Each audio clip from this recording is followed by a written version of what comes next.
Hello students आज का हमारा टॉपिक है इन्वेंट्री टर्नओवर रेशियो और स्टॉक टर्नओवर रेशियो, जो कि रेशियो एनालिसिस चैप्टर में काफ़ी इंपॉर्टेंट है। तो चलिए आज का वीडियो हम शुरू करते हैं। Every firm has to maintain a certain level of inventory of finished goods so as to be able to meet the requirements of the business। तो स्टूडेंट्स, कोई भी बिजनेस हो, कोई भी कंपनी हो, कोई भी फर्म हो, उन्हें एक सर्टेन लेवल ऑफ इन्वेंट्री, एक कम से कम या ज़्यादा से ज़्यादा उनको एक स्टॉक मेंटेन रखना पड़ता है, ताकि वो अपने बिज़नेस की जो भी उनकी रिक्वायरमेंट्स हैं, उनकी ज़रूरतें हैं, वो उसे पूरा कर सकें। But the level of inventory should neither be too high not too low. लेकिन जो भी इन्वेंट्री हम अपनी फर्म में रखते हैं वो बहुत ही ज़्यादा भी नहीं होना चाहिए और वो बहुत भी कम मात्रा में भी नहीं होना चाहिए। It is harmful to hold more inventory for the following reasons. कई बार हम इन्वेंट्री को बहुत ज़्यादा मात्रा में स्टोर कर लेते हैं अपनी फर्म में, जो कि काफ़ी ज़्यादा हार्मफुल है। तो क्या क्या उसके कारण हो सकते हैं, तो चलिए देखते हैं। A. It unnecessarily blocks capital which can otherwise be profitably used somewhere else। तो अगर हम बहुत सारा इन्वेंट्री होल्ड करके रखते हैं तो इससे क्या होता है, इन्वेंट्री जो हम खरीदते हैं नो डाउट उसमें हमारी इन्वेस्टमेंट लगती है, उसमें हमारा पैसा लगता है। अगर हम बहुत ज़्यादा मात्रा में अपनी फर्म में इन्वेंट्रीज़ को स्टोर करके रख लेंगे तो इसका मतलब ये है कि हमने बहुत सारी कैपिटल को ब्लॉक कर दिया है अपने स्टॉक्स में। अगर हम वही पैसा कहीं और इन्वेस्ट करते तो शायद हमें ज़्यादा प्रॉफिट होता। तो इस तरह से हमें ज़्यादा इन्वेंट्री होल्ड नहीं करनी चाहिए। सेकंड है, over stocking will require more godown space so more rent will be paid. अगर हम बहुत ज़्यादा मात्रा में स्टॉक ऑफ फिनिश गुड्स या किसी भी तरह का स्टॉक को ज़्यादा परचेज़ कर लेते हैं, स्टॉक कर लेते हैं, तो इससे ओवर स्टॉकिंग हो जाती है, जिससे कि बहुत ज़्यादा स्टॉक रखने से सामान बहुत ज़्यादा होता है। तो उसके लिए हमें गोडाउन स्पेस भी काफ़ी चाहिए, ज़्यादा गोडाउंस की ज़रूरत पड़ती है और रेंट भी हमें ज़्यादा पे करना पड़ता है। नेक्स्ट है, there are chances of obsolescence of stocks. अगर हम बहुत ज़्यादा स्टॉक रख लेते हैं अपनी फर्म में तो इससे स्टॉक के ख़राब होने की जो चांसेस है वो काफ़ी ज़्यादा होते हैं। Consumer will prefer goods of latest design. जो हमारे कंज्यूमर्स होते हैं वो no doubt latest design prefer करते हैं, नए नए डिज़ाइंस को वो ख़रीदना चाहते हैं, पुराने डिज़ाइंस को कई बार वो इग्नोर कर देते हैं। तो इस तरह से हमें स्टॉक सही मात्रा में रखना चाहिए, ना ही बहुत ज़्यादा ना ही बहुत कम। नेक्स्ट है, slow disposal of stock will mean slow recovery of cash also which will adversely effect liquidity. हमारा स्टॉक अगर स्लोली डिस्पोज ऑफ होगा, जितना धीरे धीरे हमारा स्टॉक आउट होगा, बाहर निकलेगा, इसका मतलब है कि हमारी जो कैश की रिकवरी है वो भी कम होगी, which will adversely effect liquidity. और अगर कैश धीरे धीरे आएगा, कैश रिकवरी हमारी धीरे धीरे होगी, तो इससे हमारी फर्म की लिक्विडिटी पे बुरा असर पड़ता है। नेक्स्ट है, there are chances of deterioration in quality if the stocks are held for more periods. तो यहाँ पे है जो हमारा स्टॉक होता है उसकी क्वालिटी भी काफ़ी डिटोरिएट हो जाती है, ख़राब हो जाती है, अगर वो काफ़ी लंबे समय तक गोडाउंस में पड़ा रहता है। तो इसलिए हमें स्टॉक्स ना ही बहुत ज़्यादा और ना ही कम मात्रा में रखना चाहिए। It will therefore be advisable to dispose of inventory as early as possible.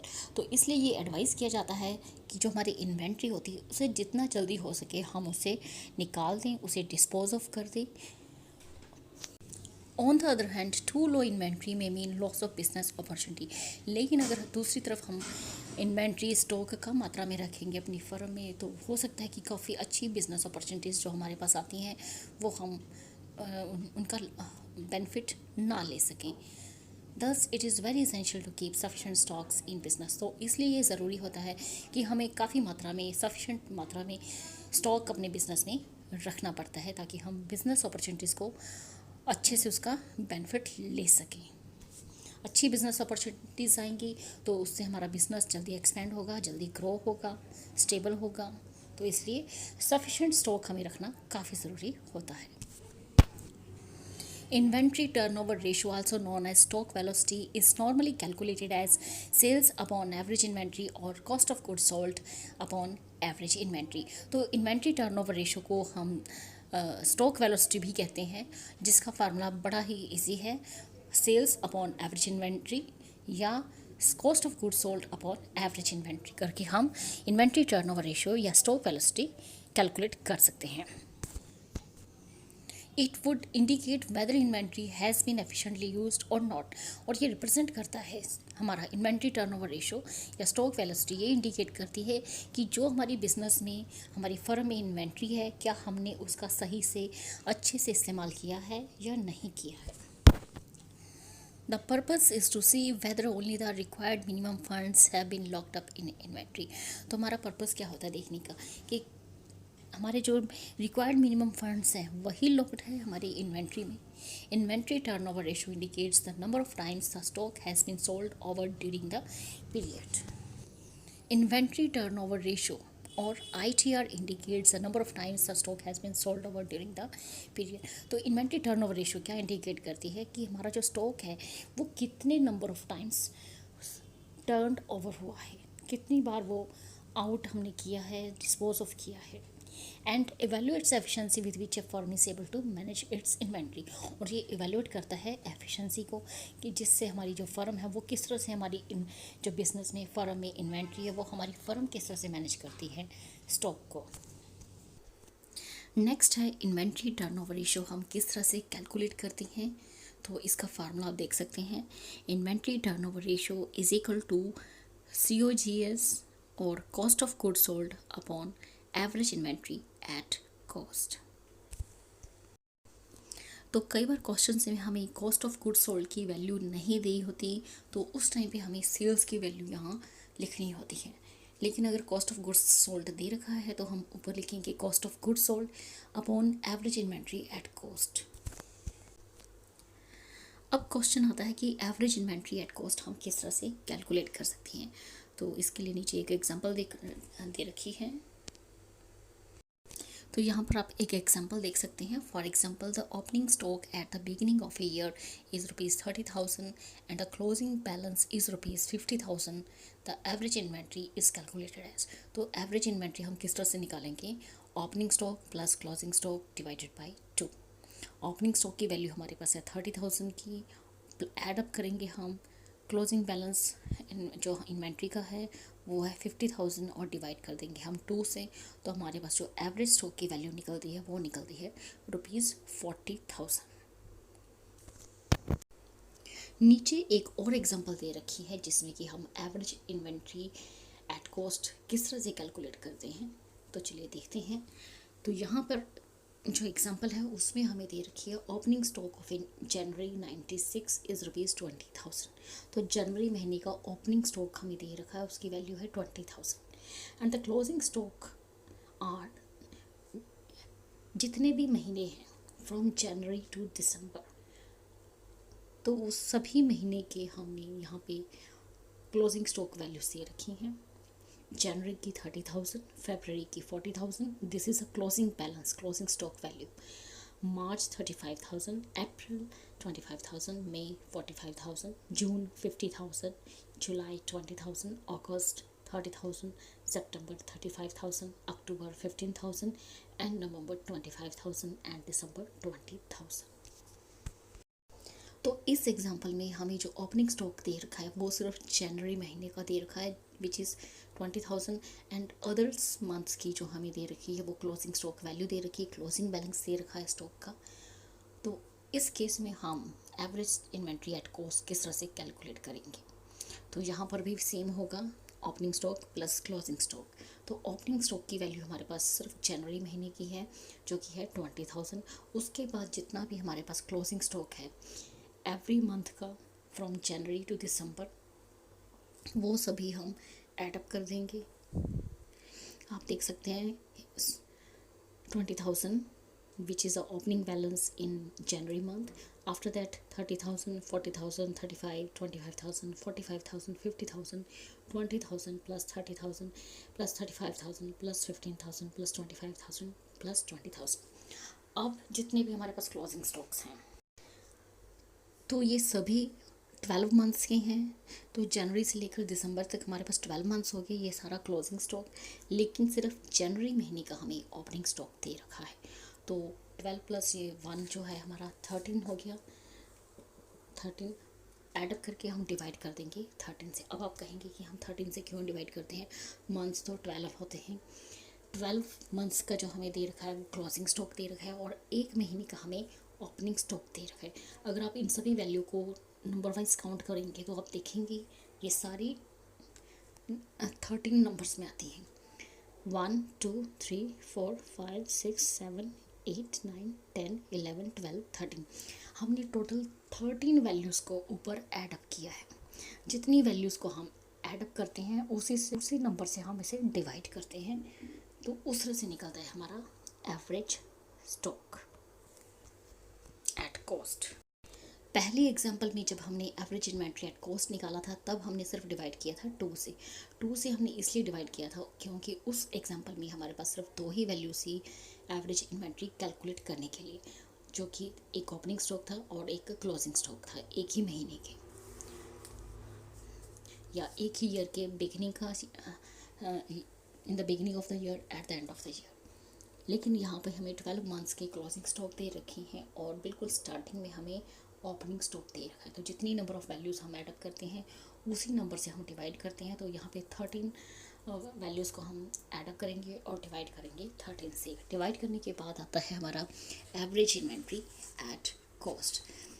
तो यहाँ पर हम वैल्यूज़ को ऐडअप करने के बाद हमारे जो वैल्यूज़ आती हैं वो आती है 3,90,000। डिवाइड करेंगे हम नंबर ऑफ़ आइटम्स से और हमारा आंसर निकल कर आता है ₹30,000, जो कि है हमारा average inventory at cost. Generally the cost of goods sold may not be known from the published financial statement. तो कई केसेस में हमें कॉस्ट ऑफ गुड्स सोल्ड की वैल्यू गिवन नहीं होती क्वेश्चंस में, जो कि हमें फाइनेंशियल स्टेटमेंट्स क्वेश्चंस में दी होती है उसमें अवेलेबल नहीं होती। इन सच circumstances the inventory turnover ratio may be calculated by dividing net sales by average inventory at cost। तो ऐसे केसेस में हम इन्वेंट्री टर्नओवर रेशो किस तरह से कैलकुलेट करेंगे, इसका फार्मूला थोड़ा सा चेंज हो जाता है। फार्मूला होगा हमारा net sales by average inventory at cost. तो इस केस में हम लिखेंगे inventory turnover ratio is equal to net sales upon average inventory at cost. तो ये फार्मूला हमारा होगा। If average inventory at cost is known, then inventory at selling price may be taken as a denominator where the average inventory is not known। कई questions में हमारे पास average inventory at cost available नहीं होती। अगर हमारे पास किसी भी क्वेश्चन में average inventory at cost available नहीं है, क्वेश्चंस में नहीं दी गई, तो उस केस में हम इन्वेंट्री एट सेलिंग प्राइस को एज ए डेनोमिनेटर ले सकते हैं। एंड और अगर किसी केस में हमारे पास ओपनिंग इन्वेंट्री भी नहीं है तो भी हम इन्वेंट्री को जो भी क्लोजिंग इन्वेंट्री होती है, क्लोजिंग स्टॉक होता है, उसे एज ए एवरेज स्टॉक हम ले सकते हैं। तो यहाँ पर आप फार्मूला दे सकते हैं inventory turnover ratio is equal to net sales upon average inventory at cost. अगर हमारी एवरेज इन्वेंट्री एट कॉस्ट पर अवेलेबल है तो ये फार्मूला हम अप्लाई करेंगे।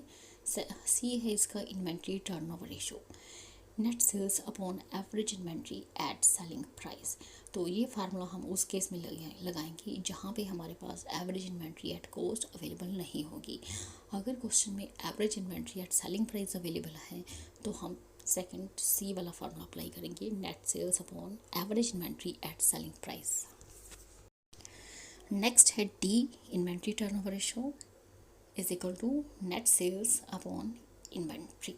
तो ये फार्मूला उस केस में लगेगा अगर हमारे पास ओपनिंग स्टॉक की फिगर अवेलेबल नहीं है, नेट सेल्स है और इन्वेंट्री है, मींस क्लोजिंग स्टॉक की वैल्यू दे रखी है। तो नेट सेल्स अपॉन इन्वेंट्री हम फार्मूला लगाएंगे और इन्वेंट्री टर्नओवर रेशो हमारा निकल जाता है इससे। तो यहाँ पर आप एक एग्जांपल देख सकते हैं, the cost of goods sold off ESP limited is ₹5 lakh. तो यहाँ पे हमें कॉस्ट ऑफ गुड्स सोल्ड की वैल्यू दे रखी है ₹5 लाख की। द ओपनिंग स्टॉक और inventory is ₹40,000 and closing inventory is ₹60,000 eight cost. तो तो यहाँ पे हमें स्टॉक की फिगर दे रखी है विच इज़ एक ओपनिंग स्टॉक है जिसकी फिगर है 40,000 और क्लोजिंग इन्वेंट्री है 60,000 at cost. Find out inventory turnover ratio. तो इन्वेंट्री टर्नओवर रेशो का फार्मूला है बड़ा simple, cost of goods sold upon average inventory at cost. तो हमें ये दोनों ही फिगर्स अवेलेबल हैं। कॉस्ट ऑफ गुड्स सोल्ड की फिगर है हमारे पास 5 लाख की, डिवाइड करेंगे हम average inventory at cost. Average inventory at cost हम किस तरह से कैलकुलेट करेंगे, 40,000 हमारा ओपनिंग स्टॉक है प्लस क्लोजिंग इन्वेंट्री जो कि हमारी 60,000 है, उसे डिवाइड करेंगे 2 से, तो इस तरह से हमारा एवरेज इन्वेंट्री एट कॉस्ट निकल आता है।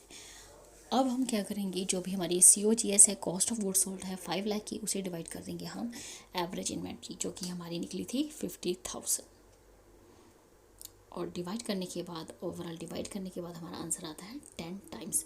तो इन्वेंट्री टर्नओवर रेशो जो है हमारी वो है 10 टाइम्स। नेक्स्ट है interpretation of inventory turnover ratio. Inventory turnover ratio measures the velocity of conversion of stock into sales. हमारी जो इन्वेंट्री टर्नओवर रेशो है ये क्या मेज़र करती है, ये मेज़र करती है कि जो भी हमारा स्टॉक है उसकी क्या स्पीड है कि वो हमारी सेल्स में कन्वर्ट हो जाता है। जो भी गोडाउन में हमारा मटेरियल पड़ा है, फिनिश गुड्स का स्टॉक पड़ा है, वो कब तक हम उसे सेल आउट कर देते हैं। यूजली हाई इन्वेंट्री टर्नओवर और stock velocity indicates efficient management of inventory. Normally अगर हमारी इन्वेंट्री टर्नओवर रेशियो हाई आती है या हाई स्टॉक वेलोसिटी आती है तो ये कहीं ना कहीं इंडिकेट करती है कि जो हम जिस तरह से हम अपनी इन्वेंट्रीज़ को मैनेज करते हैं वो काफ़ी एफिशिएंटली मैनेज करते हैं, क्योंकि इससे यह पता लगता है कि हमारा जो स्टॉक है बड़ी तेज़ी से सोल्ड आउट हो रहा है। The lesser amount of money is required to finance inventory. तो इस तरह से हमें कम मनी की ज़रूरत पड़ती है अपनी इन्वेंट्री को फाइनेंस करने के लिए। A low inventory turnover ratio indicates an inefficient management of inventory। लेकिन अगर दूसरी तरफ अगर हमारी इन्वेंट्री टर्नओवर रेशो लो आती है तो ये रिप्रेजेंट करती है इनएफिशिएंट मैनेजमेंट ऑफ इन्वेंट्री, कि हम अपनी इन्वेंट्रीज को अच्छे से मैनेज नहीं कर पा रहे हैं। A low inventory turnover implies over investment in inventories, dull business, poor quality of goods, stock accumulation of obsolete and slow moving goods, and low profits as compared to total investments। A low inventory turnover जो है वो क्या represent करती है, वो represent करती है कि हमने बहुत ज़्यादा इन्वेस्टमेंट कर दी है इन्वेंट्रीज़ में, हमारा जो बिज़नेस है काफ़ी डल हो चुका है, हमारी क्वालिटी ऑफ गुड्स जो है वो काफ़ी पुअर है, ख़राब है, स्टॉक ज़्यादा से ज़्यादा इकट्ठा हो रहा है और ऐसा स्टॉक इकट्ठा हो रहा है जो कि ख़राब है, और गुड्स जो है बड़ी ही धीरे से मूविंग आउट हो रही हैं, एंड लो प्रॉफिट रिप्रेजेंट करती हैं as compare to total investments. It may also be mentioned here that there are no rules of thumb or standard inventory turnover ratio for interpreting the inventory turnover ratio। तो यहाँ पे clearly mention है कि यहाँ पे किसी भी तरह का कोई रूल ऑफ थंब नहीं है और स्टैंडर्ड इन्वेंट्री टर्नओवर रेशियो नहीं है जिससे कि हम कह सकें कि इतनी अगर हमारी इन्वेंट्री टर्नओवर रेशियो आती है तो वो बिल्कुल परफेक्ट है बिजनेस के लिए। द नॉर्म्स में भी different for different firms depending on the nature of industry and business condition. तो जो भी हमारे इन्वेंट्री टर्नओवर रेशियो के लिए जो भी नॉर्म्स होते हैं वो हर फर्म के लिए डिफरेंट फर्म्स के लिए अलग अलग हो सकती हैं, डिपेंडिंग अपॉन द इंडस्ट्री की नेचर क्या है, बिजनेस कंडीशंस क्या है। However, a study of the comparative or trend analysis of inventory turnover is still useful for financial analysis। लेकिन फिर भी अगर हम इन्वेंट्री टर्नओवर रेशियो का कंपैरेटिव करते हैं, ट्रेंड एनालिसिस करते हैं, तो फिर भी वो हमारे फाइनेंशियल एनालिसिस के लिए कहीं ना कहीं यूज़फुल रहता है। तो स्टूडेंट्स, ये था हमारा आज का टॉपिक। इस वीडियो में इतना ही। अगर आप हमारे चैनल पर नए हैं तो प्लीज़ हमारे चैनल को सब्सक्राइब कीजिए और साथ ही हमारे वीडियो को ज़्यादा से ज़्यादा लाइक, शेयर एंड कमेंट कीजिए। Thank you, thanks for watching.